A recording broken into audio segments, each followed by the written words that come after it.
como siempre la sorprendo a Estela, ¿por qué no contar lo que tenemos preparado, lo que hemos pensado, qué invitados tenemos? Como para que ya vayan viendo. Bueno, como vos digas. Bueno, quería decir buenas noches, sí. que nos Hola. medio tarde. Alicia, Hola. buenas noches. ¿Cómo estás? Dale, decinos, ¿cómo? No, quería saludar, que llegué así medio tarde. Ah, Sí, porque lo pesqué de casualidad, porque vi todas las actividades y ahí dije, bueno, y ahí anoté. Así que, bueno, sí, un espacio que se sigue sosteniendo, la verdad, gracias. Unos pilares son para Es un gracias compartido, porque esto está, porque están ustedes, y porque están ustedes estamos acá, y tratamos de seguirlo, y de ver cómo lo vamos, yo diría renovando, dándole aire fresco, y viendo cómo continuarlo cada vez. Es un esfuerzo, pero después cuando uno ya entra en el automático, ya es más simple de hacer. Bien, contanos entonces lo que bueno, tenemos pensado. entonces, el miércoles que viene, de nuevo, nosotros así, porque pensamos que como tal cual está pasando el primer día, iba a costar engancharnos y que la gente se enterara, entonces, bueno, son 2 miércoles seguidos así nosotros. Después, el 7 de abril, Adrián Fleury, que es miembro de la École Lacanienne, que vive en Brasil. No tengo acá el nombre de lo que va a dar, pero bueno. Después pero está sí, la página. después sí está todo escrito, pero después se lo digo. Claro, Después, un segundito. Adeán vamos a hacer ahí también una especie de experimento, porque Adeán va a hablar en portugués. bueno. Un amigo mío, que está en Campinas, va a traducir del portugués al castellano. Yo ya tengo lo que ella va a hablar traducido, y él va a servir para podernos comunicar con ella. Porque yo no hablo portugués, ella habla portugués, habla francés, pero si hablábamos francés no se podía abrir, entonces hemos optado por esa modalidad. Así que una nueva lengua para incorporarse a esto translingüístico que también es andamiaje. Después, el 21 de abril, Patricia Garrido, desde México, siempre en el medio, somos nosotros, ¿no? El 5 de mayo, Marco Antonio Macías, de México. El 19 de mayo, Miguel Ángel Gastiazoro, de México. México está muy presente, como verán. Y bueno, después tenemos para junio gente que no, como todavía no tengo exactamente bueno, la fecha, bache que hasta fines de mayo, claro, con un tema que claro, nosotros pensábamos viajar a Francia en mayo, pero bueno, dado las condiciones nos hemos bajado del viaje. Que era el viaje de junio del año pasado, claro, ¿no? O sea, que lo seguimos. Se sigue postergando porque pasando. Íbamos a hacer una actividad en Vanzane, pero no va a ser posible de hacerla, y nos parecía muy arriesgado tomar un avión en el caso que pudiéramos salir, porque no lo sabemos, no van a estar cerradas las fronteras, y en el caso que pudiéramos llegar, si habría que hacer cuarentena o no, entonces preferimos bajarnos de eso. Luego vamos a reprogramar para tener ahí andamiajes. Claro, por eso tengo gente que ya me dijo que sí en junio, pero como todavía... No, bueno, no lo voy a decir. No lo va a decir. Hasta que no tenga bien la fecha, más o menos, y el tema no... Y adelanto dos cositas, que va a haber 2 sábados, que esto sí lo puedo adelantar, no la fecha. Uno va a ser Gerard Gaillard, que es un miembro de la École Lacanienne que ejerce en Tours, sería Torres en Francia. Es una muy linda localidad, él trabaja en un hospital psiquiátrico, él es un lector del Antiedipo, y nos va a contar cómo ha aplicado, cómo lo ha transformado la lectura del Antiedipo en su trabajo cotidiano en el hospital. Alguna vez les comenté, si recuerdan, aunque no creo, porque fue muy al pasar, que en una reunión de la escuela, en una asamblea, él comentó, porque lo habían invitado a exponer, que a partir de esto que él había escuchado o leído en el Antiedipo o 1000 mesetas, una no diferenciación vida-muerte, que no se podía hacer ese distingo vida o muerte a ciertos niveles moleculares, él cambió esa concepción, y cuando un paciente le decía yo estoy muerto, él ya lo escuchaba de otra manera. Algo de eso vamos a ver hoy cuando comencemos a trabajar. Y lo segundo que tengo es que va a estar también Jean-Henri Belenot, veremos que sábado, va a llevar un par de meses porque va a presentar acá un nuevo libro que va a sacar. Y que esto serían las cosas que le podemos ir comentando hasta el día de hoy. Y bueno, si ya estamos, comenzamos. Dale. Bueno, La propuesta para hoy y también para el miércoles que viene. Como ustedes saben, yo vengo trabajando y leyendo hace mucho tiempo.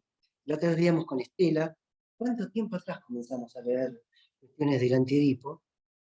Me ocurrió una propuesta. Como toda propuesta es a discutir, es debatible, pero me parecía que había como un origen distinto de eso que se llama esquizoanálisis. Yo no quiero oponer ni complementar al psicoanálisis, pero sí ponerlo en tensión. A veces me parece que podrían sustituirse, que podrían hablarse de esquizoanálisis, pero prefiero dejarlo para que cada uno lo vaya luego debatiendo o comentando. Pero me parecía que había como un inicio, por no decir origen, distinto. Veamos para luego discutirla. Me da la impresión que el psicoanálisis, esto es Freud pergeña, piensa el psicoanálisis dentro de 4 paredes. Si bien hay una ideología dominante, el psicoanálisis pensado por Freud, con el círculo de los miércoles, es un psicoanálisis que me parece se oponía en alguna medida a esa ideología dominante. Producía esa ruptura epistemológica, ese corte con lo que se venía pensando.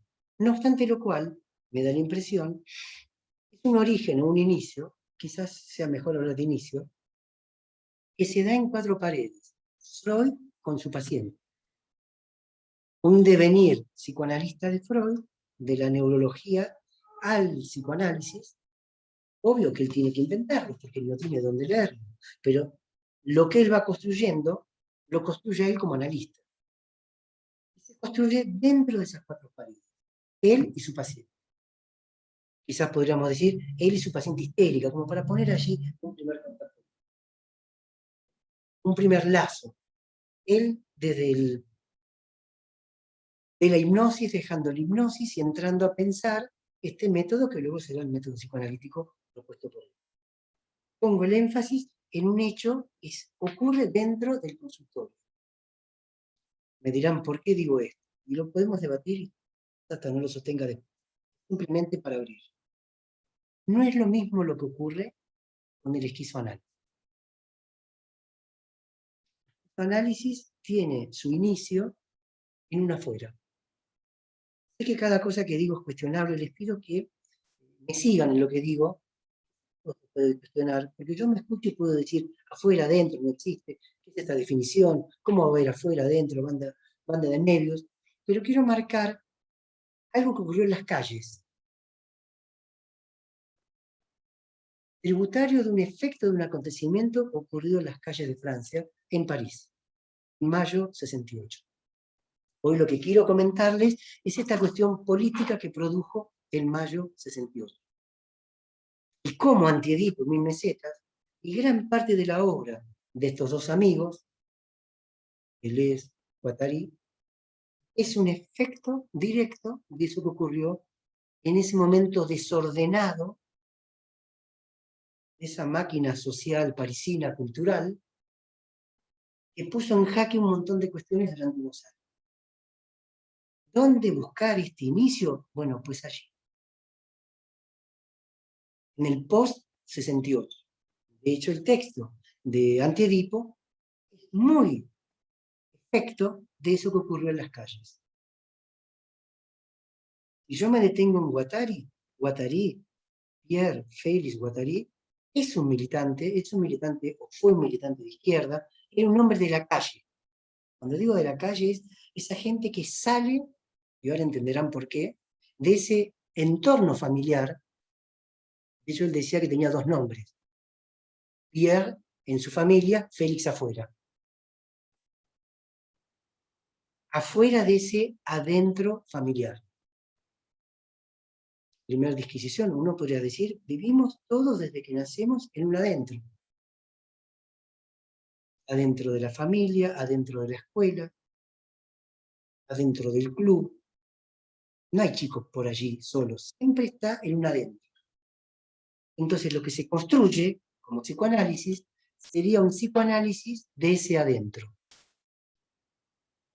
El hecho de pensar el esquizoanálisis como algo que está por fuera, como algo que resiste al adentro, le da al Antiedipo, ya desde el principio, una posición, casi diría ideológica, política, diferente.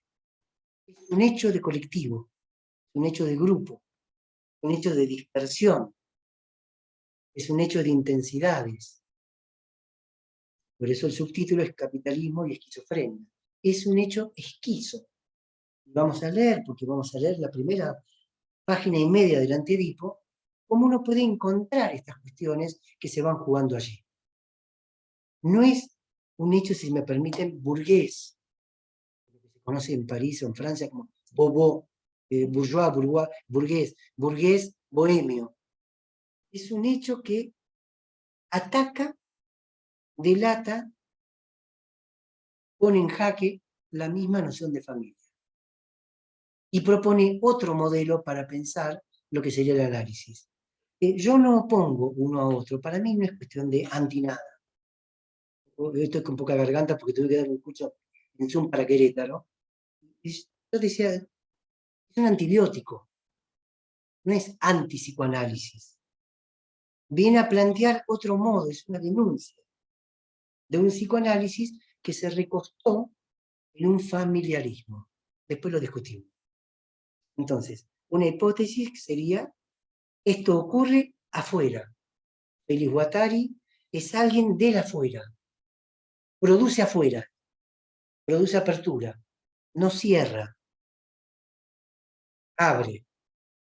Me da la impresión, y ahora vamos a pasar a la lectura porque si no me va a llevar mucho tiempo de introducción, y hay otro miércoles, me da la impresión que el inconsciente como concepto es también un concepto que abre, no que cierra. La misma noción de inconsciente, ya pensada desde Freud, es algo que resiste al cierre, es una apertura. Luego lo dirá de esta forma también Lacan en el 64, apertura-cierre.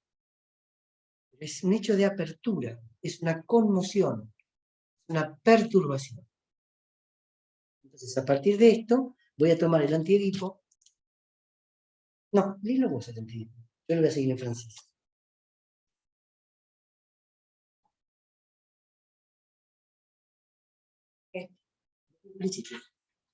¿Eso funciona? Sí. Vamos a ver el primer capítulo, se llama Las máquinas de cierre. Quienes nunca lo leyeron, sé que hay gente que sí, no traten de comprender nada. Déjense tomar por lo que van a escuchar. En todo caso, después preguntarse con qué se conecta, para qué me puede servir, para nada, para algo, pero no buscar entenderlo. Porque está escrito el lenguaje esquizo, si es que hay un lenguaje esquizo.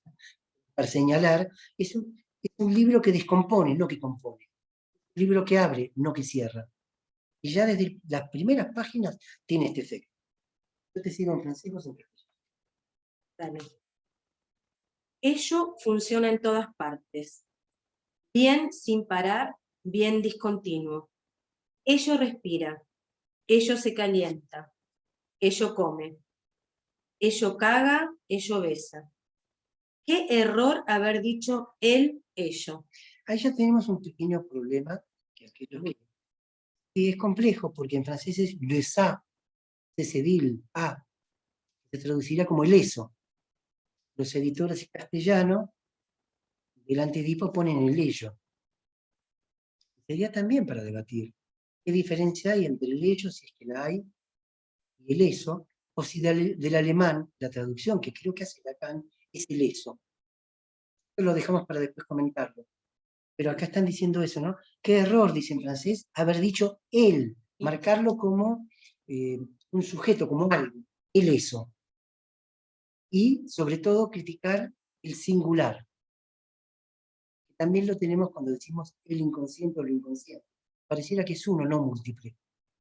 Y vamos a ingresar a un pensamiento de multiplicidad. Bien. En todas partes máquinas y no metafóricamente. Máquinas de máquinas, con sus acoplamientos, sus conexiones. De acá vamos a retener esta noción de máquina, puesto que este es un inconsciente que maquina, que está en perpetuo movimiento, quizás en un retorno a Freud, al modo de pensar la pulsión como algo constante. Bueno, acá hay un movimiento, máquinas de máquinas, máquinas que se ensamblan con otras máquinas y producen nuevas máquinas, que a su vez producen otras máquinas y otras máquinas. multiplicidad de máquinas. Una máquina órgano empalma con una máquina fuente. Una de ellas emite un flujo que la otra corta. El seno es una máquina que produce leche, y la boca una máquina acoplada a aquella. Entonces acá tenemos el corte y el acoplamiento. Algo que discontinúa, un continuo, una máquina que extrae de la otra, pero que a su vez después gira y también da su producto. Vamos a avanzar hacia la noción de producción. Nos va a importar, sobre todo acá en Antedipo, la noción de producto, de producción. No, producto no me gusta. De producción, de producción, de producción. El producto es lo contrario de lo que quiero decir. Es una producción continua. Puede haber desechos que llamaremos productos, pero una producción que no cesa de producir producción. Y aunque parezca una redundancia, ¿qué produce? Producción. Es un continuum, un sinfín. El producto está terminado. Por eso no me gustaba decirlo así. Pero vamos a ver que puede haber algún desecho llamado producto que podría entrar. Claro. La boca del anoréxico vacila entre una máquina de comer, una máquina anal, una máquina de hablar, una máquina de respirar. Crisis de asma. Fíjense la cantidad de máquinas que están diciendo en la boca.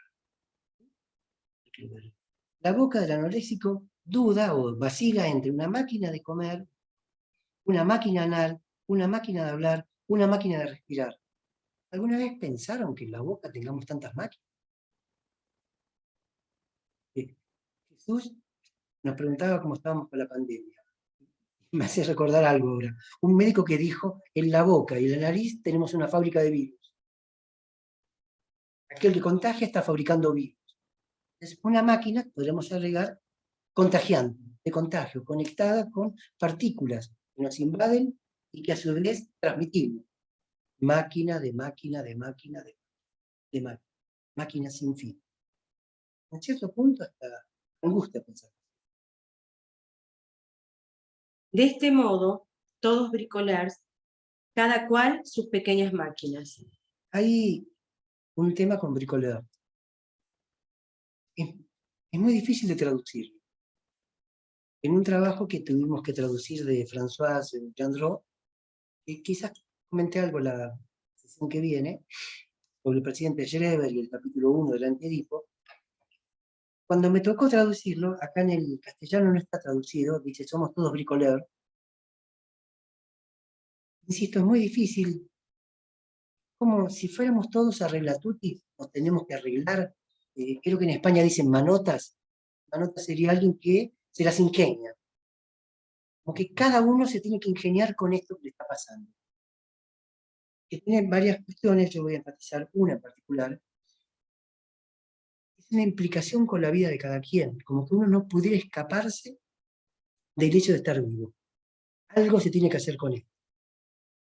Y que a veces lo vemos en aquellos que solemos llamar pacientes o analizantes, que lo que dicen, no sé qué hacer con lo que me pasa. Habría ausencia de bricoleur. No sé cómo hacer, no sé cómo armar, cómo desarmar, cómo desmontar. Estoy detenido. Bien, somos todos, si se puede, en el polo que estamos viendo, que es el polo de estas máquinas, bricoleur. Como un niño que construye, ahora que somos abuelos ya hace unos años y que estamos esperando el cuarto nieto, y uno observa cómo juegan. Y yo digo, ¿cómo cuando fui padre quizás no me di cuenta, o me lo olvidé, o tenía mucha responsabilidad, que como abuelo tomo una distancia y lo puedo ver? Es fantástico cómo son bricoleurs los chicos. Basta verlos jugar, cómo construyen, deconstruyen, cambian de lugar, siguen con otro juego. Es fantástico, alude a esto. Una máquina órgano para una máquina energía. Siempre flujos y cortes. El presidente Schreber tiene los rayos del cielo en el culo. Ano solar. Bueno, acá hay otra de las condiciones que uno puede contar de este texto, de este libro, de esta máquina literaria. Está muy basada en ejemplos literarios. Toman muchos ejemplos de la literatura. No hacen referencia, no toman casos clínicos,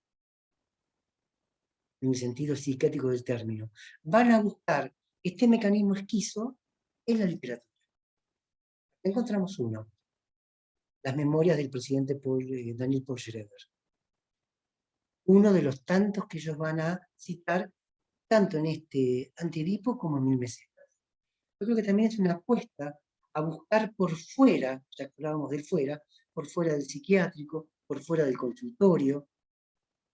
¿Cómo tomar en serio literatura? Bueno, pues la toman muy en serio. Encuentran allí muchísimos ejemplos de estas maquinaciones. No solamente literatura, también el arte bruto, el art brut, que hemos comentado algo el año pasado. Vamos a ver algunos de ellos, cómo son el modelo que para ellos se ajusta mucho mejor para poder pensar estas cuestiones. Además, podemos estar seguros de que ello marcha. El presidente Schroeder siente algo, produce algo y puede teorizarlo. Marche, como yo lo encuentro en francés, pero todo es debatible, lo veo también como eso funciona, no es solo eso marcha. No es que camina, es que lo logra, alcanza el cometido. Ça marche, eso va. Claro, es una cuestión también de... Le funciona a él. A Schroeder le funciona. No solo que vive lo que vive, sino que te lo puede teorizar. No es que lo teorizan por él lo va a teorizar, él lo va a escribir. O sea que en ese sentido, eso funciona, que es lo primero que dice al principio. Eso respira, eso calienta, eso come, eso marcha. Que luego para Guattari va a ser hasta un concepto clínico. Él dice, si lo que hago en mi consultorio marcha, bueno, es el único criterio que yo me fijo. Está más, funciona. Algo se produce, efectos de máquina, pero no metáforas. Esto es fundamental, no es una metáfora hablar de máquina. No están hablando metafóricamente. Obviamente que hay una distinción entre máquina y mecanismo. No se trata de la mecánica, pero sí de máquinas abstractas y de máquinas. Vamos a ver un montón de máquinas, máquinas célibes, máquinas que la literatura muestra, que han mostrado también algunos pintores, máquinas, de máquinas, de máquinas, de máquinas. Movimientos, flujos, cortes, conexiones, desconexiones, cortes, conexiones, máquinas, esa maquinación que no cesa y no cesa y no cesa. Entonces tenemos aquí un concepto interesantísimo que es el concepto de máquina. Me anticipo muchísimo, pero para orientar hacia dónde quiero ir. Terminará diciendo Guattari, el objeto A, máquina.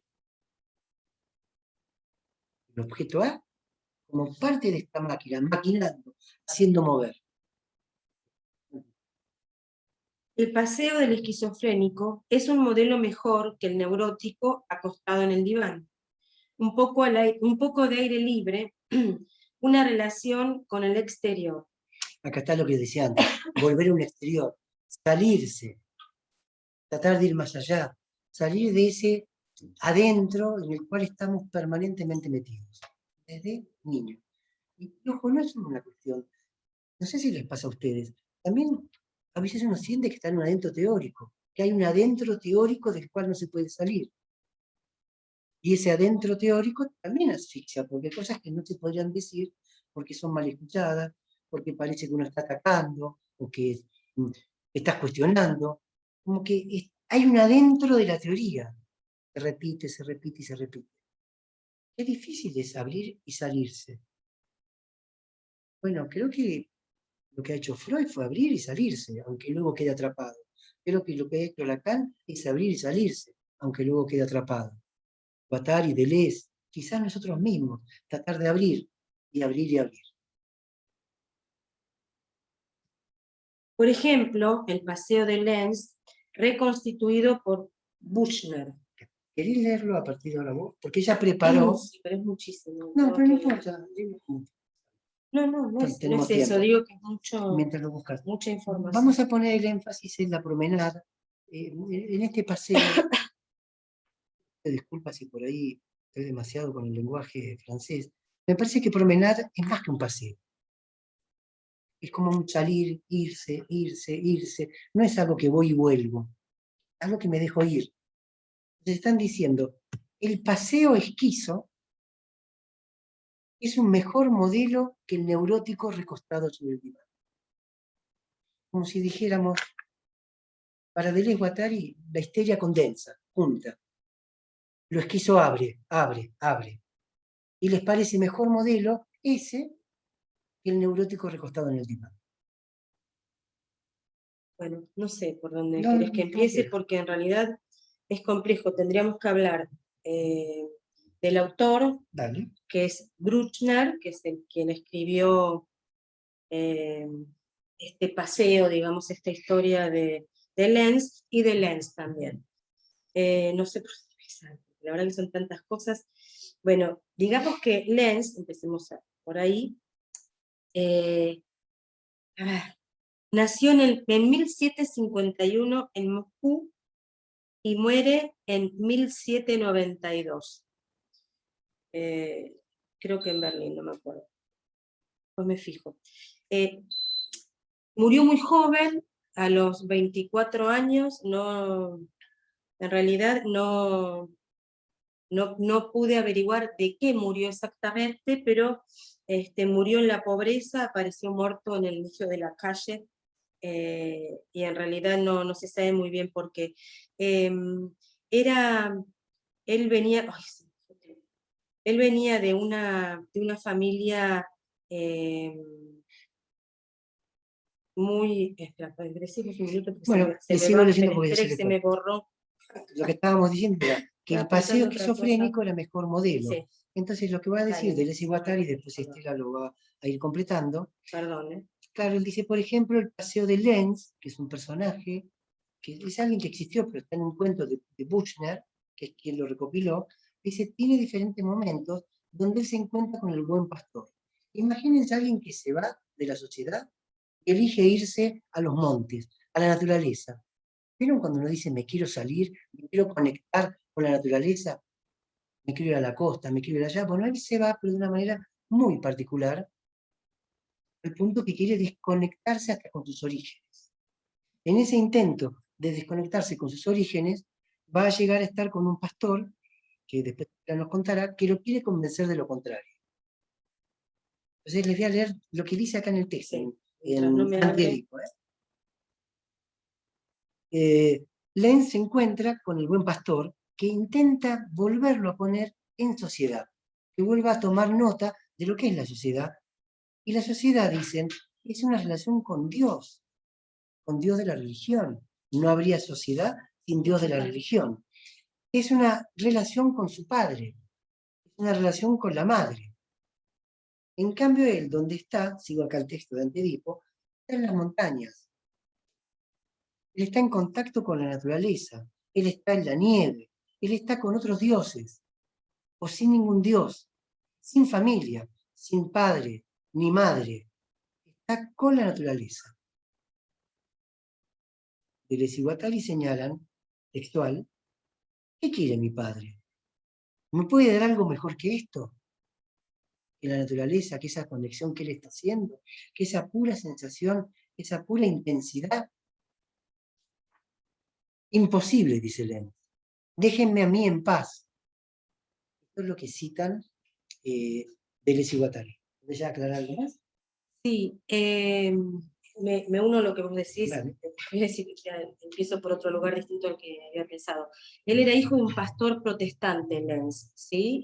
Con lo cual ya traía toda una cuestión dogmática de la religión. Él estudió en una familia en la que todos eran, tenían estudios, digamos, y él también hizo estudios eclesiásticos, pero se dedicó a la literatura, que era lo que más le gustaba. ¿Sí? Tuvo una carrera muy corta, pero muy prometedora.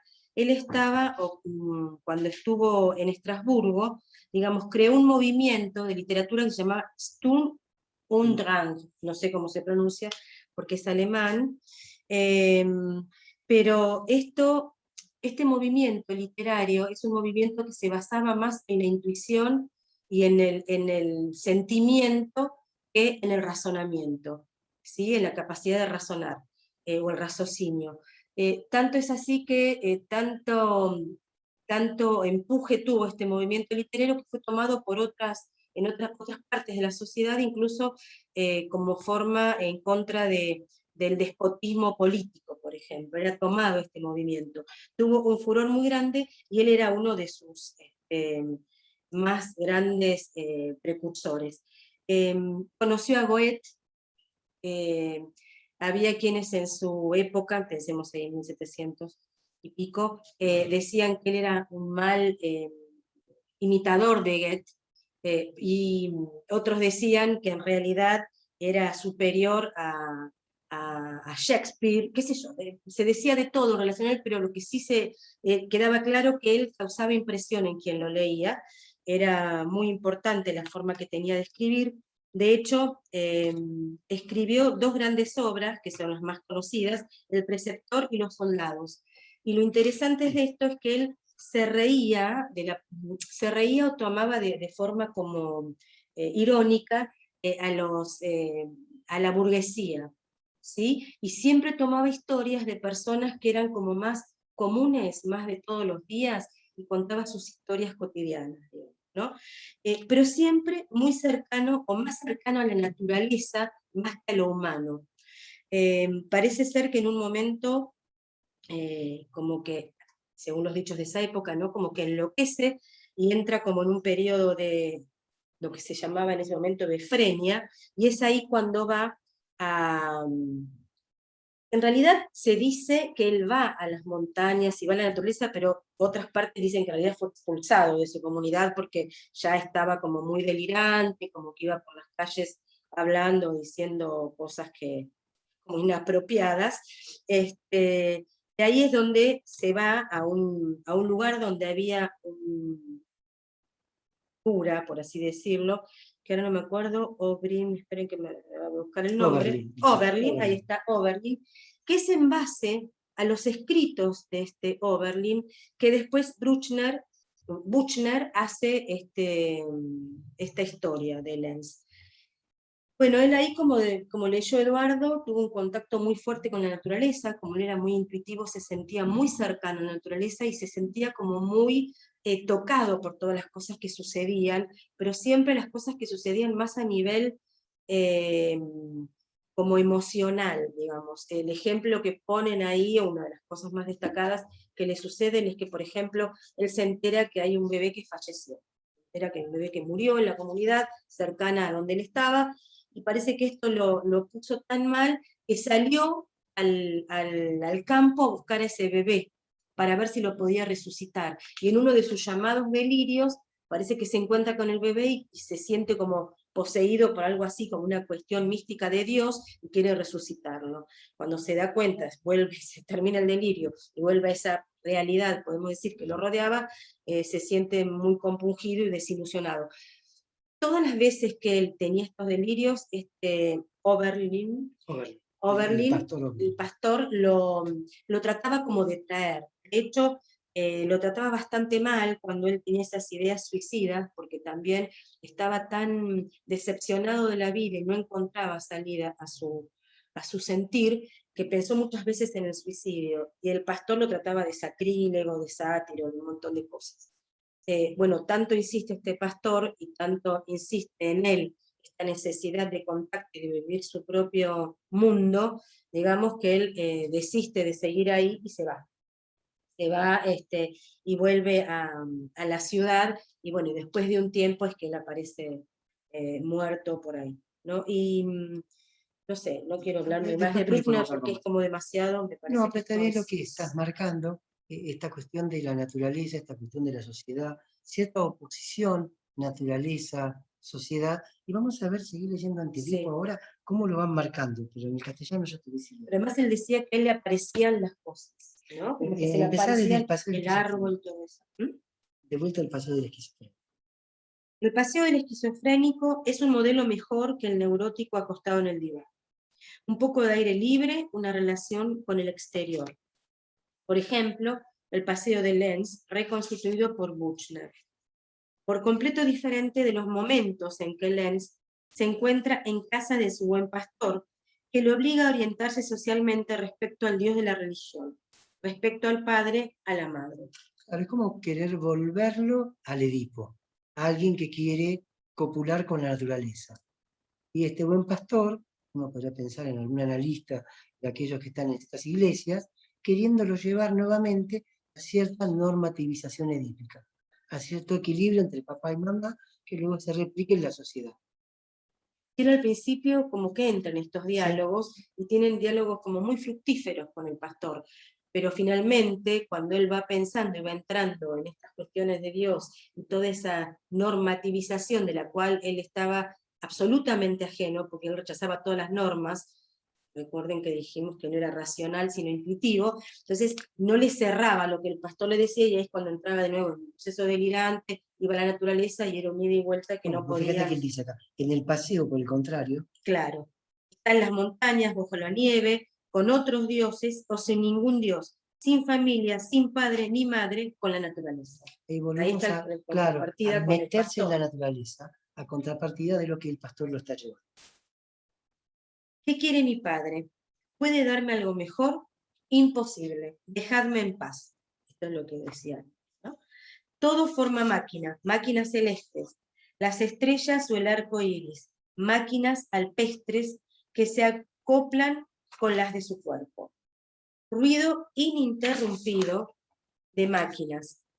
Creía que se producía una sensación de infinita beatitud si era alcanzado por la vida profunda de cualquier forma. Esto que viene también es genial, porque marca una continuidad con elementos no humanos.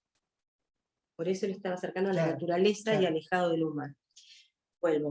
Creía que se produciría una sensación de infinita beatitud si era alcanzado por la vida profunda de cualquier forma, si poseía un alma para las piedras, los metales, el agua y las plantas, si acogía en sí mismo todos los objetos de la naturaleza, maravillosamente como las flores absorben el aire con el crecimiento y la disminución de la luna. Ser una máquina clorofílica o de fotosíntesis, o por lo menos deslizar el cuerpo como una pieza en tales máquinas. Lo que viene ahora es fundamental para poder entender a dónde apunta.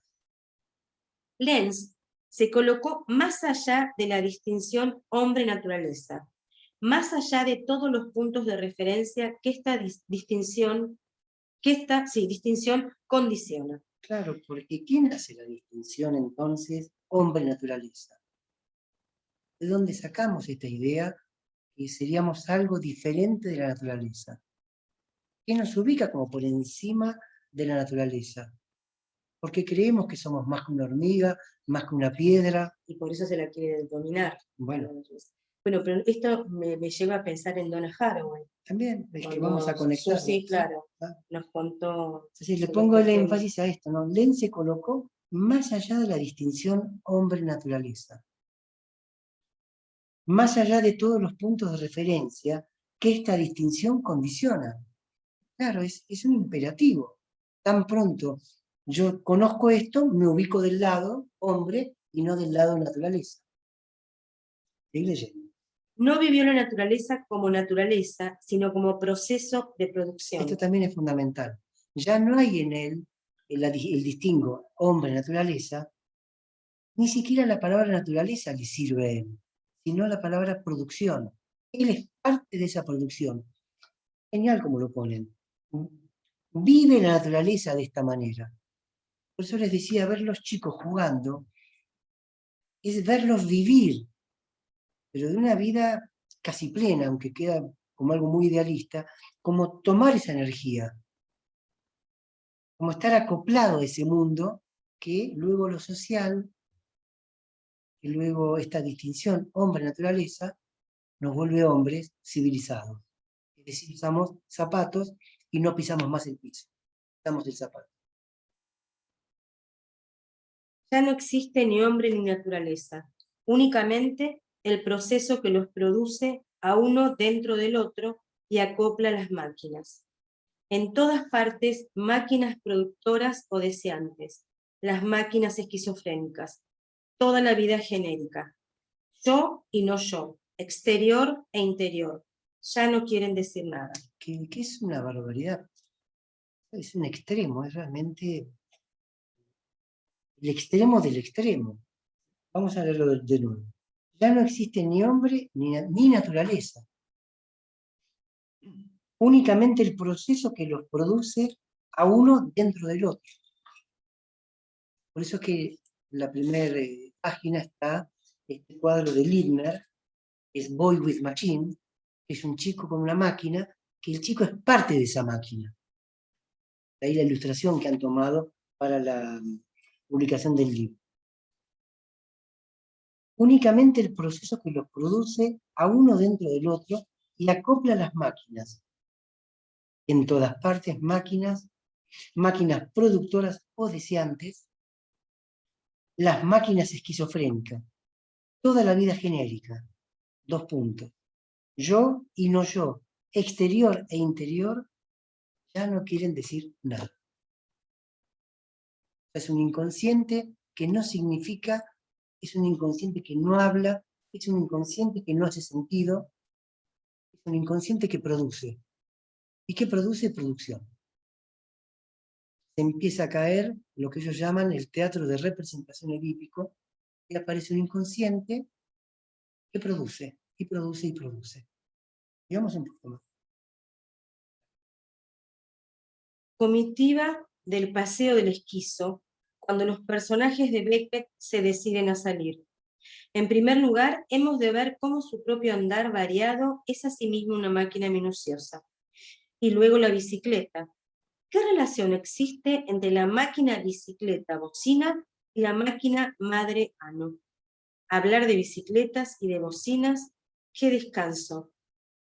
Por desgracia, no es de esto de lo que tengo que hablar ahora, sino de lo que me dio a luz por el ojo del culo, si mal no recuerdo. A menudo creemos que Edipo es algo sencillo, que está dado. Sin embargo, no es así. Edipo supone una fantástica represión de las máquinas deseantes. ¿Por qué? ¿Con qué fin? Claro, son preguntas que uno se puede hacer, ¿no? ¿Con qué fin? ¿Por qué se reprime? Y acá vuelvo y después pasamos a conversar, para capitalizar toda la palabra. ¿Con qué fin? ¿Por qué se reprime? ¿La represión es un fenómeno singular?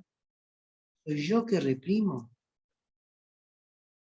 ¿Es algo en mí que entonces me parece doloroso y lo saco de la conciencia? ¿O es un fenómeno social, colectivo? Hay algo peligroso en el deseo que debe ser reprimido, que debe ser desconectado. Acá estamos enfatizando las máquinas esquizo. En el texto vamos a ver otro polo, que es el polo paranoico. Otro tipo de maquinación, la maquinación capitalista, que pareciera tomar el deseo y desconfigurarlo, sacarnos de esa relación con la naturaleza. Entonces es una buena pregunta. ¿Por qué? ¿Por qué esta fantástica represión de estas máquinas deseantes? ¿Por qué esta fantástica represión de estas máquinas deseantes creativas? ¿Por qué calificamos el delirio de patológico? ¿Por qué no poner el énfasis en este contacto que produce un yo siento?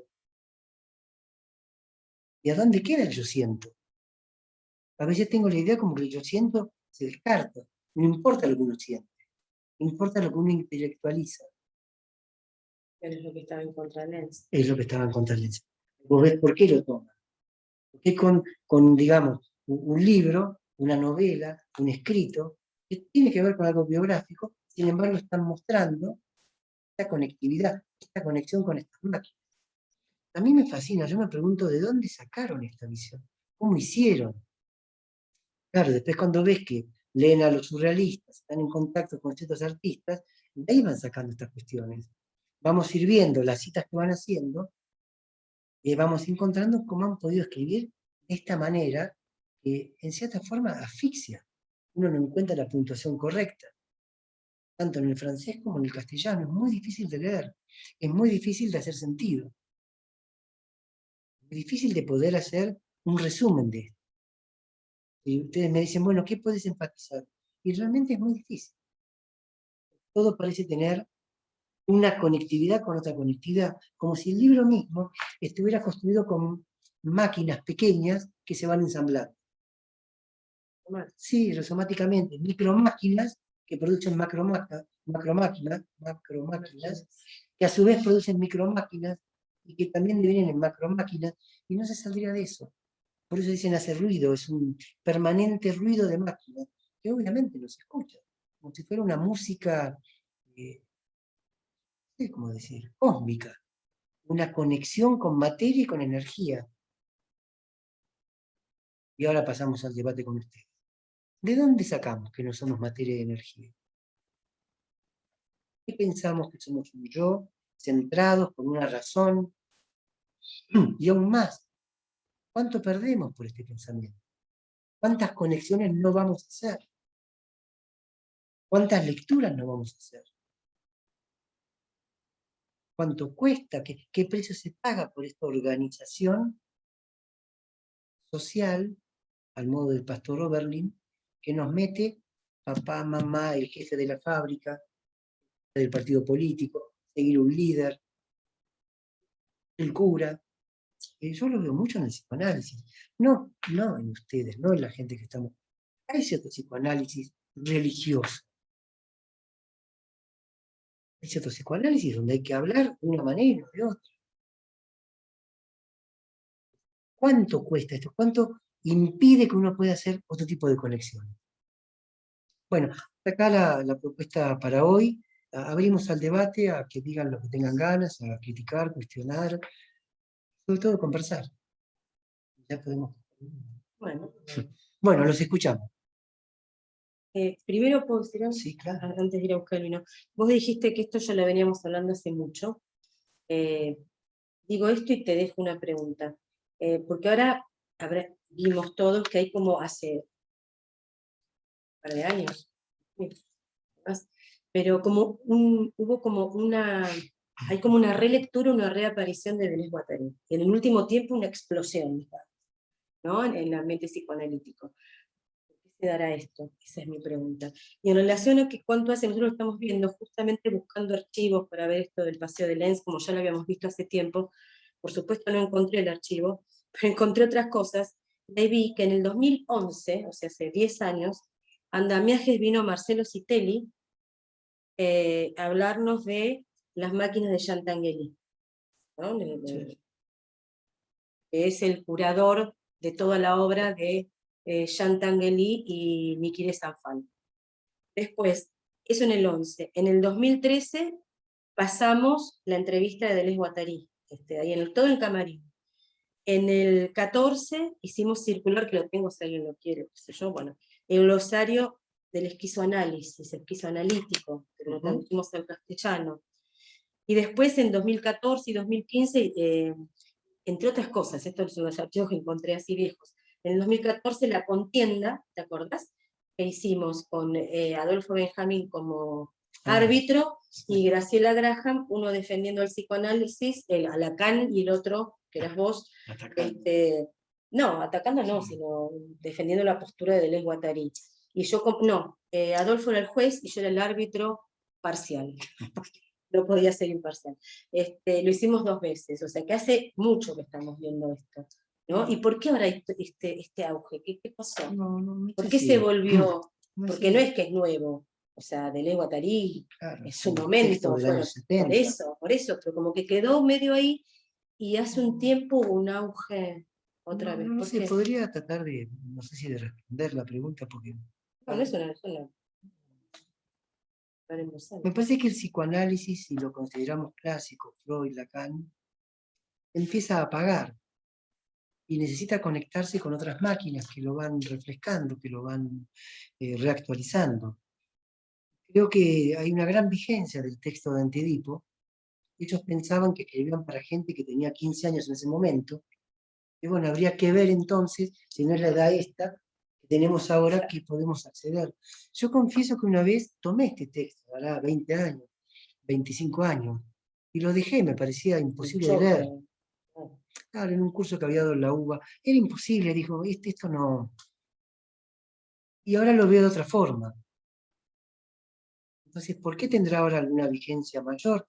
Supongo que hay gente que lo puede volver a leer y retomarlo de otra manera. Es un texto que no ataca, aunque produce sus golpes, y es un texto que pone en tensión la obra de Lacan y la obra de Freud. Es un gran cuestionamiento a la obra de Freud, En algunos momentos son brutales con Freud. Sí, El claro. general Freud reduce Claro. todo al padre o a la madre. Por eso la contienda. Como Por eso la contienda. contienda. También lo son con Lacan en algún momento. En otros momentos son más condescendientes. Pero no sé por qué tiene una...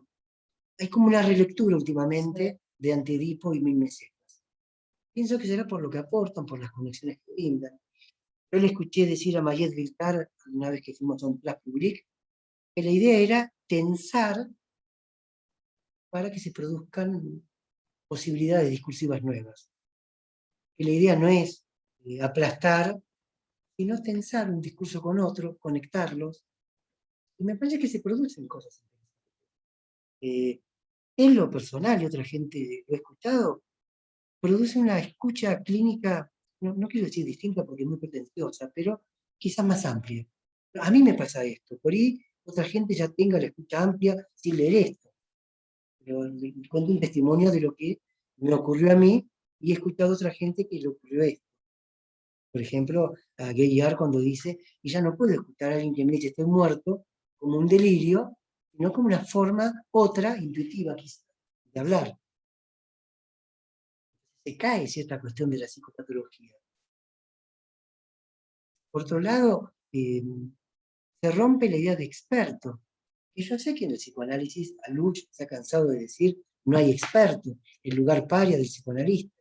Pero muchas veces uno escucha discursos de algunos psicoanalistas y hablan como expertos.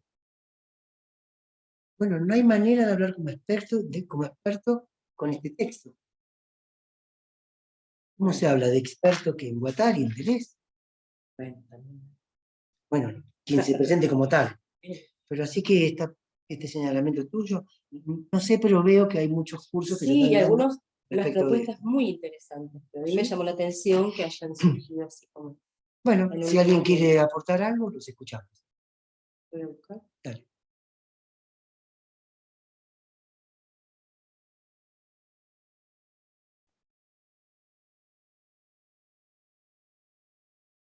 Mientras piensan si alguien quiere decir algo, también me pasó, testimonial esto que digo, como un retorno a Freud que pude hacer a partir de esta lectura. Yo creo que Freud tenía sus máquinas. Creo que las máquinas de Freud son el ello, el yo, el superyo. Son máquinas. Son la forma maquínica de pensar y que eso lo llevó no a abandonar la primer tópica, pero sí, digamos, a perforarla a partir de estas máquinas, yo, ello, superyo, que hasta cobran cierta autonomía, que se empalman, se continúan, se discontinúan. Me llevó a repensar ciertas cuestiones del inconsciente freudianas. Me hizo leer Freud de otro modo. No sé si a ustedes les pasa algo de esto, ¿no?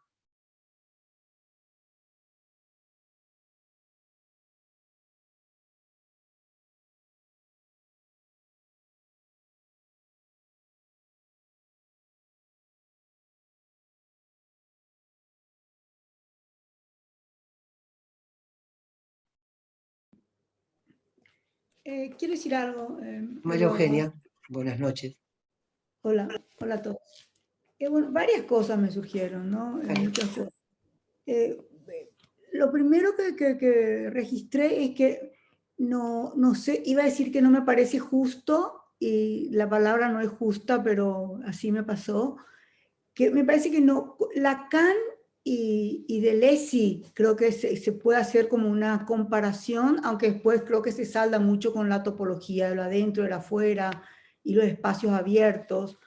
Pero esto de que Freud trabajó encerrado entre cuatro paredes y que Freud quedó como atrapado, vamos a decir, en un adentro o en una posición petit bourgeois, a mí me parece que no, eso no me cuadró mucho, ¿no? Porque creo que justamente lo que estabas diciendo, que las operaciones de las rupturas epistemológicas que hizo Freud es lo que posibilitó luego que se critique el Edipo.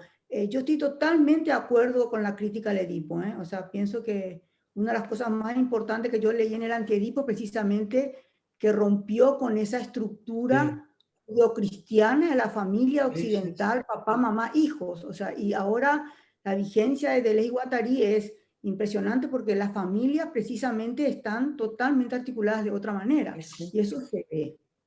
O sea, hoy en día, desde todos los movimientos LGTB, trans, etcétera, tenemos familias, o inclusive en Paraguay. En Paraguay pasó una cosa interesantísima, que el ministro de Educación, un nuevo ministro de Educación, dijo, bueno, que las familias de padre, madre, hijo, también permitiremos a las madres solteras, algo así como le daremos un lugar. Y en Paraguay el 80% de las mujeres son madres solteras. O sea, que cuidan a su prole, a su gente, sin marido. Esto es una tradición del matriarcado paraguayo de la guerra del 70, que desaparecieron casi todos los hombres, pero como anécdota. Pero digo nomás que, es decir, esto de la familia articulada, papá, mamá, hijo, creo que a lo mejor solamente existía en la Viena de Freud, y era una respuesta a toda la cuestión decimonónica de la estructura de la familia austríacas, o principescas, qué sé yo. O sea que eso sí estoy de acuerdo. Pero esto que decís de las estructuras, el Das Es freudiano, por ejemplo, que tiende mucho más a lo que sería justamente los flujos, que no está atado y que permite, produce efectos, como diría Deleuze. Bueno, eso más quería decir, que creo que Freud sí tuvo obviamente sus vicios de época, porque no podía ser de otra manera. Creo que su ruptura pasó por otro lado, que el de precisamente, en psicología de las masas y análisis del yo, Freud rompe totalmente las fronteras de lo que sería un yo del Edipo, sino que abre a un yo precisamente de la religión, de un yo social totalmente diferente. Eso más quería decir, que creo que hay que ver. Y eso, perdón, también toman, Deleuze y Guattari también toman ese aspecto sociológico, antropológico de Freud, Moisés y el monoteísmo, etc. ¿No? Hay muchos textos, ¿no? De Freud. Como alguna vez te dije, creo tengo las ideas adelante, no atrás, tomo lo que decís, posiblemente a veces con el énfasis uno sea injusto con Freud, o quizás me dirija más a los freudianos que a Freud. Ajá. Sí. Uno puede encontrar eso, pero aún así, María Eugenia, me parece que había cierta cosa cerrada en Freud. La reunión de los miércoles no era una reunión abierta. El que todos tengan un anillo para poder entrar, no es muy abierto. Sí. Y me parece que, sin perjuicio de lo que vos decís, porque uno puede decir cosas distintas que no se oponen. Porque es tanto lo que vos decís, Freud, yo caminé por Austria, vi lo que es esa ciudad, hay que transitarla para ver y pensar cómo ha hecho Freud para decir lo que dijo acá. Por eso es que mencionaba ese texto de François Jandreau, cuando ella señala que Freud de alguna forma atenta contra esa ideología dominante. Pero también tomo lo que vos decís, es hijo de su tiempo, tiene un límite. Diga, perdón, es que estoy haciendo algo importante. No podemos tomar vino. Y habría que pensarlo, si por ahí es verdad que uno es injusto con la gente o con Freud en particular. Sigo sosteniendo que hay algo que tiene que ver con ese mundo científico. Me parece que Freud quiere transmitir desde una posición científica. Sí, total. Y esa ciencia es imperialista. Y eso está en el adentro y no en el afuera. No, estoy de acuerdo, así como si es hijo de su tiempo, obviamente. Su gran ruptura fue ya con la filosofía de su época, con el... Ni que hablar, claro, ni que hablar. Rompe Sí. al cogito cartesiano, rompe a la clasificación alemana del siglo XIX. O sea, te digo que no se le puede pedir, no sé, o sea, tendría que... No, pero la hipótesis mía, más que criticar esa posición, era quizás marcar una direccionalidad distinta que ocurre a partir de algo que ocurre en un adentro, algo que ocurre en las calles. Me parece que el esquizoanálisis se dirige hacia los colectivos, hacia el sujeto de grupo, no un grupo sujeto, justamente por este inicio de barricada. Creo que esa era por ahí la intención mía, al decir que me parece que Freud lo hizo entre cuatro paredes. Una cosa más, creo que Chucho quiere hablar, pero una cosa más que en aquel discurso de Foucault, donde Foucault dice que hay 3 autores que son los que realmente crean discursividad, le nombra a Freud justamente porque Freud permite que hoy estemos diciendo esto que estamos diciendo. De acuerdo, Claro. sí. Son instauradores de la discursividad, absolutamente. Exactamente. Sí. Es esto que dice Foucault, lo tomo. Pero me parecía que, insisto, porque por ahí no fue claro lo que quería transmitir, no es tanto una crítica, sino una mostración de por qué tuvo un alcance distinto y por qué el efecto de lo de Freud termina siendo tomado por corporaciones. Y va a ser mucho más difícil que le ocurra esto, espero, al esquizoanálisis, planteado en estos términos. Veremos, ¿sí? Porque aparece por este lado esquizo. Pero bueno, creo que habría otra pregunta, dijiste, María Jesús. Eugenia. Sí. Gracias por el aporte. ¿Jesús? Sí. Sin micrófono, Jesús, tenés que habilitar el micrófono. Sí, ya me había deshabituado a esto. Bueno, buenas noches a todos y todas. Me gustó mucho la manera como empezó el trabajo que hiciste hoy, Eduardo, hablando de esta cuestión precisamente del adentro y el afuera, ¿no? Cosa que lo que retoma Maru con relación a Freud, ¿no? Yo sí estaría un tanto de acuerdo con esta posición que tú planteas respecto a Freud, de esa situación de espacio cerrado que implica no solo el consultorio de Vergase 19, ¿no? De las 4 paredes, sino previo a eso, el asilo psiquiátrico, donde Freud descubre a las histéricas y donde Freud se empieza a preguntar las cosas, es un espacio cerrado también. ¿Y qué manera de estar cerrado? El asilo, ¿no? Con cadenas. Con celdas y muros altos, en fin. Y me llama mucho la atención esto. Yo no soy muy versado en Deleuze y Guattari y apenas empiezo a hacer mis primeros pininos con estos autores, más vale tarde que nunca, pero esto que sitúas del afuera en ellos, de que comienza en las calles, comienza con las barricadas, comienza con los ladrillos desprendidos del piso lanzados a la policía en el mayo. Ahorita vamos a mostrarle una foto que hemos guardado de algunas de las cuestiones que se han escrito en el Mayo francés en las paredes. Sí, todos los grafitos, prohibido prohibir. Exactamente. El famoso prohibido prohibir, ¿no? Exactamente. Y bueno, es interesante, curioso la coincidencia. Ayer se cumplieron 53 años precisamente de los preámbulos del mayo del 68. Ayer se cumplieron 53 años del inicio de lo que devendría el mayo del 68 francés. Los primeros disturbios, las primeras huelgas, las primeras intervenciones de la policía que van a desembocar en mayo en las grandes marchas. ¿Y cómo sitúas ahí por parte de Guattari yo me imagino cómo vería Guattari eso? Después de estar en el hospital psiquiátrico, ¿cómo vería estas revueltas, estas sublevaciones, para usar el término ahora tan en boga por Alush de sublevación, ¿no? Creo que le encantaba. En las calles, ¿no? Sabe su salsa, me parece. Nosotros tenemos acá... En el afuera. Claro, acá tenemos como dos personas, por así decir, dos nombres. Gilles Deleuze, más docto, más filósofo. Félix Guattari. Guattari no tiene ningún título, nunca terminó una carrera. Es un muchachito que tiene problemas de conducta desde los 12 años. Un chico problemático. El padre... ¿Problemático para quién? Claro, no hay una herencia de esto familiar, no es que el padre era médico, no sé qué. El padre fabricaba un brebaje llamado Banania, que fue muy famoso en un momento en Francia. Fue famoso porque era rico, estaba en el desayuno, pero habían tenido, no sé si el mal gusto en esa época, de poner la publicidad con uno de estos africanos negros que estaban en el ejército francés y los usaban para ir a combatir. Entonces la publicidad decían Yabón, que era una forma mal hablada de decir qué rico, porque parecía que se había hecho muy popular. Y el padre de Guattari quiebra con esta empresa, le va mal, se tienen que ir a la campiña a criar conejos, era el momento en que estaba muy de moda los abrigos de Angola, el conejo de Angola.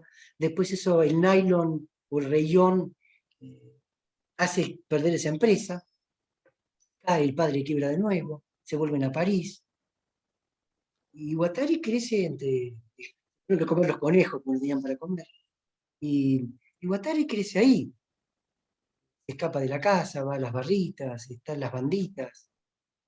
Hasta que conoce, es increíble la vida cómo opera por casualidades a veces.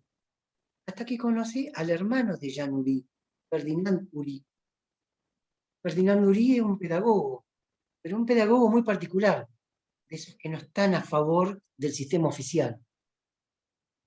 Que seguían una línea que era Freinet, que era el niño artista, que pensaban que si no nos metiéramos mucho con los chicos, naturalmente son creativos. Es la niña Montessori, una Sí. Bueno, por eso a Luch pasó esa película de Marguerite Duras, de Saint-Fam, donde Ernesto, sí. claro, no quiere aprender cosas que él no sabe, y se resiste. Entonces, claro, este hombre, Ferdinand, como que logra tranquilizarlo un poco, porque ya estaba teniendo problemas con la policía, lo tuvieron que llevar a una escuela alejada de donde él vivía porque ya tenía mala fama y no la notaban. Pero a partir de ese encuentro con Ferdinand, un Guattari de 15, 16 años, 17 años, Ferdinand le sugiere que vaya a ver a su hermano que es psiquiatra, Jean Ury. Es decir, la historia es genial. Jean Ury viene de intentar montar una clínica siguiendo las ideas de estos Keyes. No, decime, Jesús. No, que precisamente el comentario que yo iba a hacer tenía que ver con este feliz encuentro de Guattari con Jean Ury y la estancia de Guattari en esa clínica, ¿no? Y yo decía, sale de ese espacio que no son 4 paredes, son 4 paredes abiertas. Absolutamente. La Y clínica de hecho, Jean Ury sale de ahí para ir claro, a la calle. Jean Ury lo quiere a Guattari por esa cosa militante que él tiene de armar grupos. Esa gente que tiene esa capacidad. Tenía un saber hacer. Sí, tiene un saber hacer para que los grupos produzcan, para debatir. Entonces, esa clínica, la Borde, es una máquina también. Claro, justamente hay algo que me llama la atención y que es lo que quiero introducir, Eduardo, que es que no me parece casual que exactamente en la época del mayo del 68, surge, en los 60, surge otro movimiento que es la antipsiquiatría. Exactamente. Que es la antipsiquiatría, que si bien es cierto que no surge en Francia, sino en Inglaterra, se pasa de un espacio cerrado, de un adentro, a un espacio abierto que implica una posibilidad de un afuera. Sí. Son los planteamientos que hacen los famosos antipsiquiatras ingleses, Cooper y Lyne. Lyne, Cooper, sí. Lyne y Cooper. Y luego lo va a retomar Basaglia en Italia, cerrando hospitales y llevando a los pacientes afuera. Bueno, acá se decía open door, justamente. Sí. Puertas abiertas. Todo eso tiene su origen en la famosa comunidad terapéutica de Maxwell Jones, de fines de los 50 y principios de los 60, justo en Inglaterra. Y también es interesante esto que, así como Guattari lanza el anti-Edipo, sí, es la antipsiquiatría, ¿no? Sí, bueno, claro. Yo pensaba hoy cuando estaba conversando con la gente de Querétaro, el anticristo, nietzscheano. En Nietzsche hay algo también de esto, de romper estructuras que modelizan, Claro, que fijan, que normatizan, que cierran. normativizan, exactamente, la bioheteronorma. Son máquinas de encierro, máquinas de encierro. ¿No? Son máquinas de encierro, por eso hoy me he dedicado a conversar de estas máquinas deseantes.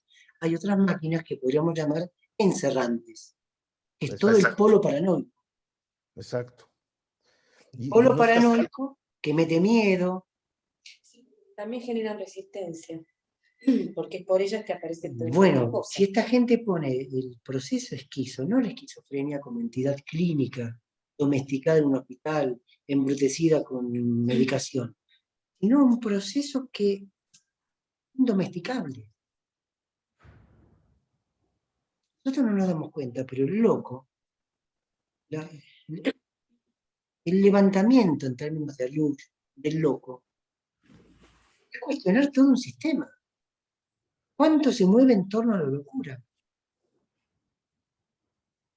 Por eso para ellos los llamados síntomas son procesos de singularización. Entonces. Por eso cuando toman el delirio de Lenz, cualquier delirio, ellos no están cuestionando el delirio como tal, la alucinación como tal. Lo que están enfatizando es el contacto con esa intensidad. Yo les decía, ¿por qué hemos perdido ese contacto? Es previo al delirio y que es previo, si se quiere, a la alucinación y al delirio. Ese es el énfasis que ellos ponen. Contacto con esas intensidades que nos hacen sentir. Desde ese punto de vista, este modelo parece muy interesante para pensar cosas del psicoanálisis, aunque haya surgido en cuatro paredes, con toda la crítica que podamos, o lo injusto de lo mío, de decir lo que dije después, que lo tomo. Me quedo con lo que decía María Eugenia, porque a veces con el énfasis me han dicho, pero vos qué querés, borrar a Lacan, borrar a Freud. No quiero eso.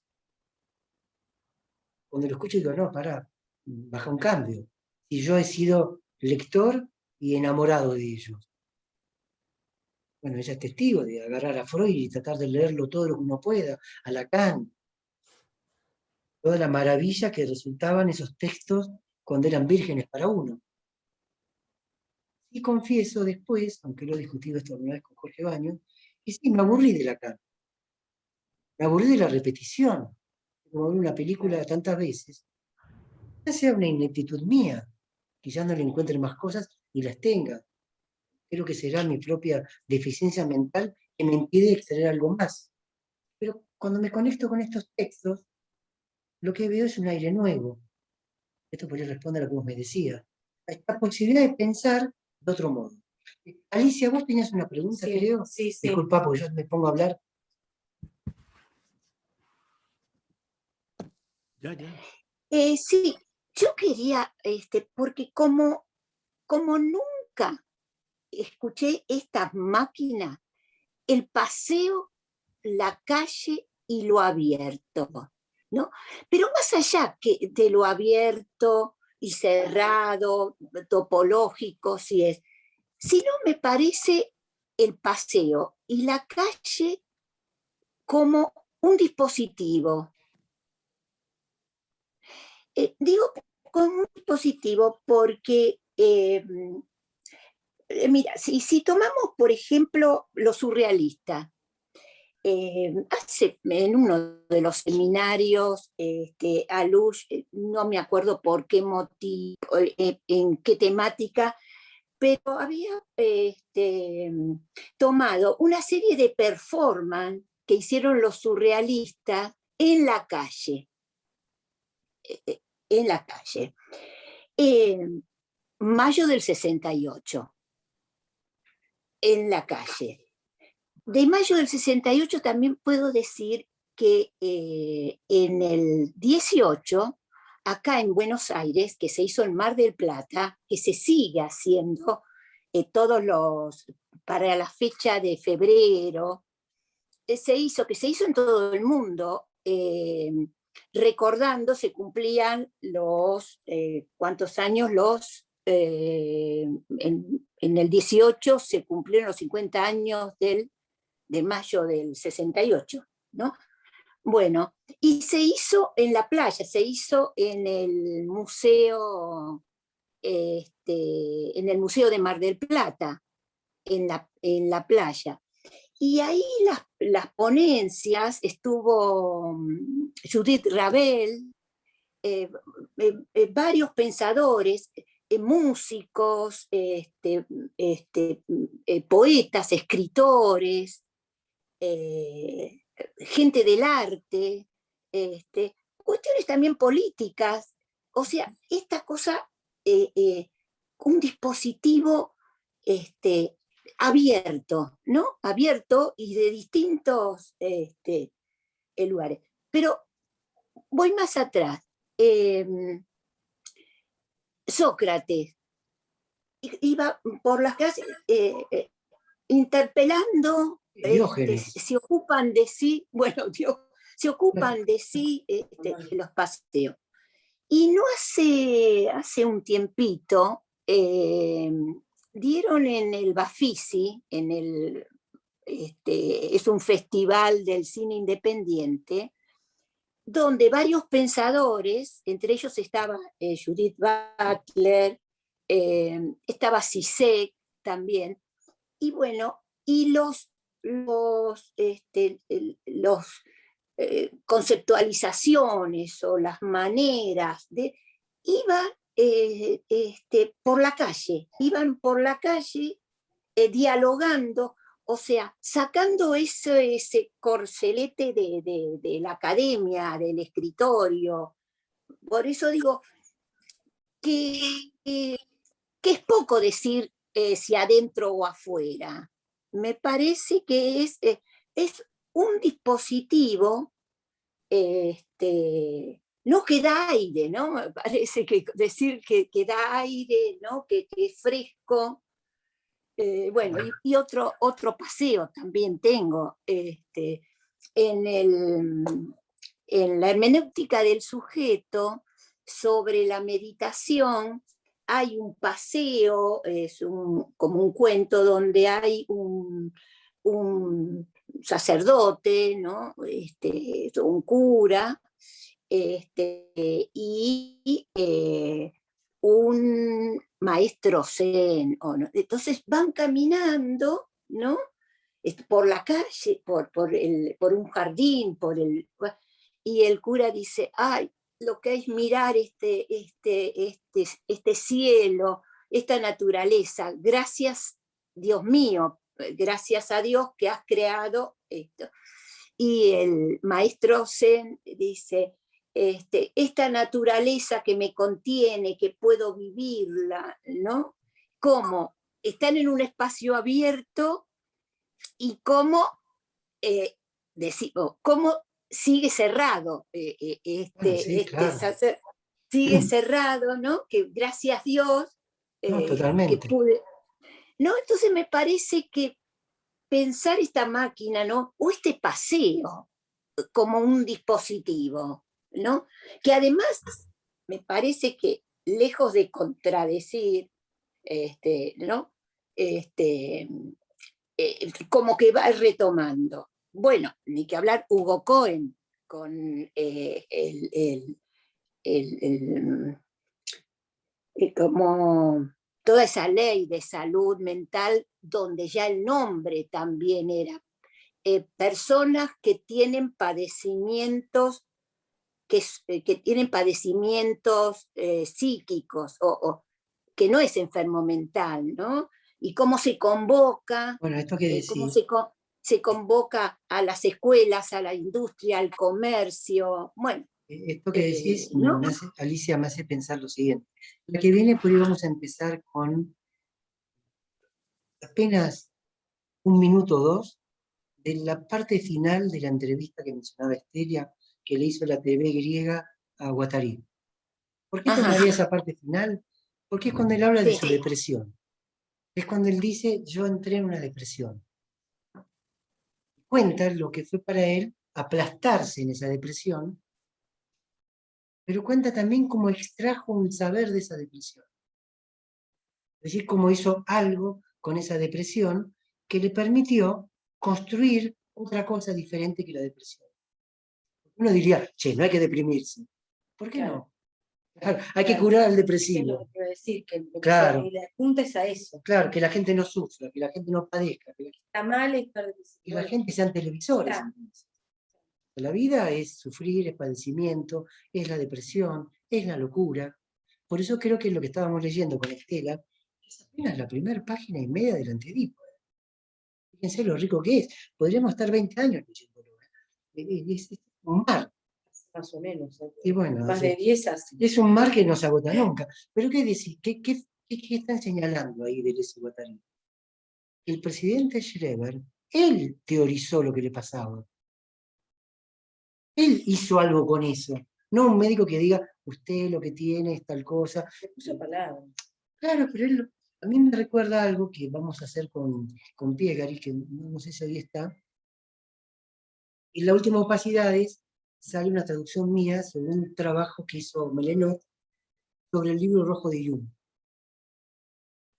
Y el trabajo de Melenot, cuando esté la revista, que creo que está organizando un viernes ya, Piegari, Jung intenta, en un estado casi de entre dormido y despierto, tratar a mano propia de sacar lo que ve en el inconsciente, de registrarlo. De ahí surge el libro rojo. Creando este nuevo lenguaje. Claro, creando un nuevo lenguaje. Es maravilloso. Y tiene que ver con esto, dejarse llevar, dejar que su mano, no sé cómo decirlo porque es muy loco, que el inconsciente tome su mano y escriba por él. Salirse de sí. Alguien que trabajaba 10 horas por día con los pacientes y después llegaba a su casa y se prestaba a este ejercicio. Tratar de transcribir a mano lo que ese inconsciente mostraba. Maravilloso. Bueno, esta es la línea que yo encuentro en Antiedipo. En esto les decía, me parece que uno puede recobrar ese inconsciente freudiano. Ese maravilloso inconsciente freudiano, que no es el inconsciente romántico, es un inconsciente que produce. Uno lo puede encontrar acá. A mí estos textos me permitieron eso. Supongo que otros también, o por ahí no hará falta. Me decían, bueno, pero Lacan, con la idea de significante, hace caer la noción de representación. Bueno, vamos a ver que la noción de representación frena, interrumpe el devenir del deseo, porque en sí misma la imagen es un territorio.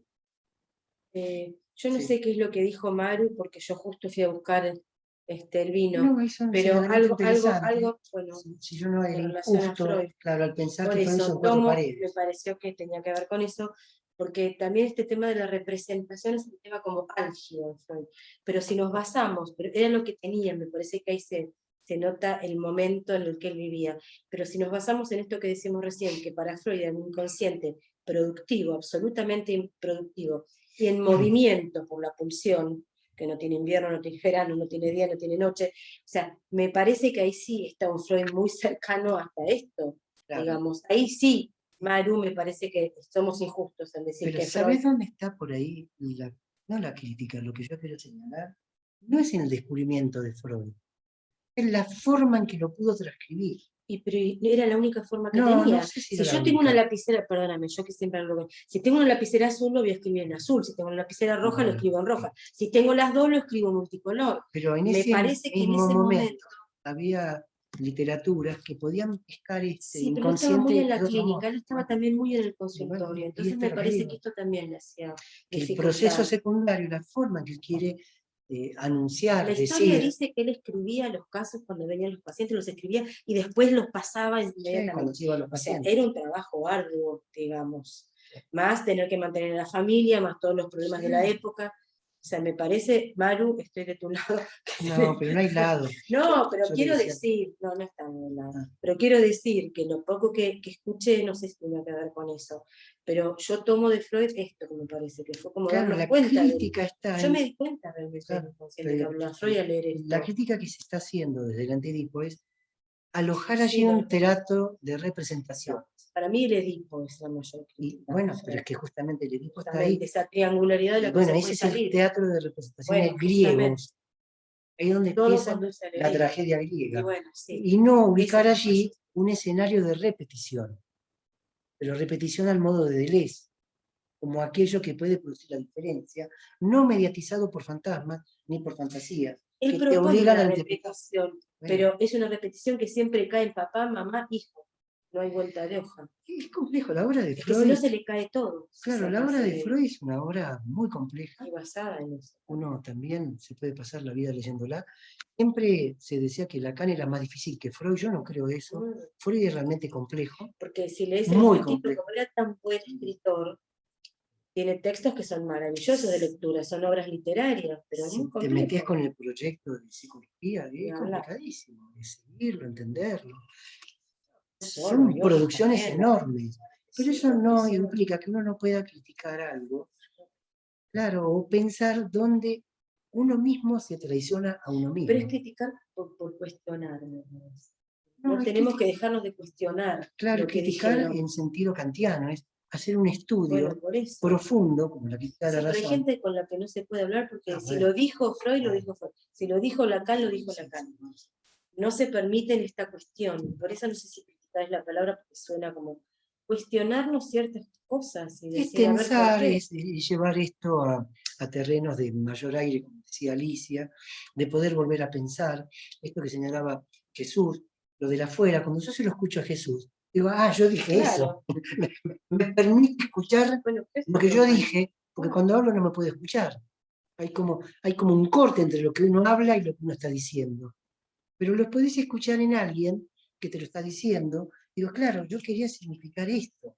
Después cuando Alicia dice el paseo abierto, digo, claro, la plaza pública, place publique, un espacio después de la Segunda Guerra, de una Europa destruida, donde la plaza pública servía para reconstituir, para reempezar. De allí podemos llegar, por ahí María Eugenia me dirás vos, a los sueños compartidos y colectivos, de ciertas tribus, donde los sueños se colectivizan. ¿De dónde sacamos que el sueño es una producción de uno? ¿Cuántas veces nos encontramos con que alguien soñó algo como lo que uno soñó? ¿Por qué decir que el sueño es sueño? Bueno, Este este es el tema. ¿Cuándo el sueño es sueño? ¿Cómo se abre esto? Y en esa apertura, las posibilidades que nos dan, puesto que en última instancia, por lo menos para mí, me dedico a escuchar gente. Si hay algo que para mí sirve esta lectura, no sé cómo decirlo, es para afinar el oído, para poder escuchar lo que no se puede escuchar, para abrir un espacio donde muerte y vida no signifique delirio o razón. Porque es muy diferente cómo se escucha. Estoy escuchando algo que lo estoy patologizando en mi interior, diciendo, pobre tipo, está loco, así lo veo como una producción. Bueno, pero ahí el tema espacio, perdón, Manu, ahora, el tema espacio cobra otra significación entonces, no es solo el espacio ese en el que Lenz iba a caminar, sino un espacio donde se puede hablar, un espacio donde se puede escuchar, y abrir otras cuestiones. Porque pienso que justamente ahora el espacio abierto se está por cerrar. Bueno. Entonces, pero acá tenemos un espacio. Por eso lo refuerzo, virtual, el consultorio. se escucha, el consultorio. El consultorio como un espacio público. El afuera y el adentro me parece, Jesús, que cambió, ¿no? No es el afuera y el adentro de antes. Que yo jugaba en la vereda, como por ahí jugarías vos, y ahora ya los chicos no juegan en la vereda. Pero los chicos pueden tener su espacio abierto si tienen donde poner esas cosas. Y los adultos. No hace falta tener 4 años para ser niño. Maru, sí. No, yo quería una cosa nomás. No estoy criticando que se critiquen, porque si no queda horrible. No, o sea, no María Eugenia, sé con quién estoy hablando. Quería hacer... No, sé con quién hablo. No, pero esto siempre lo discutimos, lo decimos con él. Con Estela discutimos todos los días un montón de cosas. Ya lo sé. Pero hace 40 años, imagínate. Me mucho en eso y la idea era justamente hacer más otro tipo de contemporaneidades nomás. Ahora, cuando hablan de los espacios abiertos, yo pensaba, por ejemplo, en Walter Benjamin, ¿se acuerdan? El Flaner. El Flaner, claro. Es lo típico. Y también pensaba en la obra de Paul Auster, no sé si leyeron las Torres de Cristal. Él también hace una geografía de Nueva York que es una maravilla, así caminando por las calles, recogiendo los restos. O sea que sí, y los restos son los restos, o sea que no, sí me parece que... Iba a decir otra cosa, pero me olvidé. Después por ahí me olvidé. El otro miércoles. El otro miércoles. Sí. Bueno, nos quedaron en tintero esas fotos que había sacado de este libro, sí. mayo del 68. Si querés poner uno. Es un libro que... Sí, que ponga una que aparezca. Es un libro donde está un cantante de su momento, Antoine, que era muy conocido, que había sacado unos hits, como se decía en algún momento, porque la madre le pedía que se corte el pelo, y él no se quería cortar el pelo, pero la madre le insistía en que se cortara el pelo. Y bueno, lo que Antoine dice es, de repente, todo estaba permitido, porque nosotros lo habíamos escrito en las paredes. está prohibido prohibir, que es lo que decía Jesús Martínez. Prohibido prohibir. Ahí verán ustedes. Pero no se puede ¿Poner poner alguna grande foto? una. No sé, No. ¿no? ¿Y de acá Bueno. no puedo? Bueno, la Bueno, que viene la retomamos con próxima esta. sí, ponemos así, que son sácalo, fotos. entonces, saca, por favor. Y sí, les mostramos fotos de este libro, como para continuar. ¿Sí? Sí, que no las podemos poner grandes y como ya estamos en hora, la dejamos para lo que viene. Sí. Bueno, la próxima entonces nosotros, y esperen que no olvide, después Adean. El miércoles que viene retomamos esto, y el miércoles 7, Adean Fleury. ¿Puedo decir algo antes de terminar? Porque me acordé ahora. El tema del mayo francés. En ciertas cuestiones que he leído, es que de alguna forma, en mismo Francia, hay como un mayo francés no ocurrió. Y de hecho, Sarkozy, antes de tomar la presidencia, dijo algo muy parecido: tenemos que olvidarnos del mayo francés. Entonces hay como dos posiciones: o fue un evento histórico, o no ocurrió. Lo que estamos viendo acá que fue un acontecimiento que es diferente, y que de alguna forma, cuando se lo retoma, sigue ocurriendo. Esto es lo que quería decirles antes de concluir. Bueno. Sí, Susana tiene... ¿Ella no hizo también algo, no habló algo sobre el mayo francés? No me acuerdo. Bueno, buenas noches. Patricia, no sé qué pusiste ahí, la verdad que no llegué a leerlo, pero en todo caso lo retomamos el próximo miércoles, si te parece, ¿sí? Bueno, nada, gracias a todos. Buenas noches y un gusto volver a compartir con ustedes. Marco Antonio, te veo, ¿cómo estás, Marco Antonio? Me dice Patricia. Y Patricia retomará para eso. Sí, porque hay un par de cosas ahí. Hasta luego a todos y gracias por estar. Hasta la próxima. Chao, chao. Chao, chao.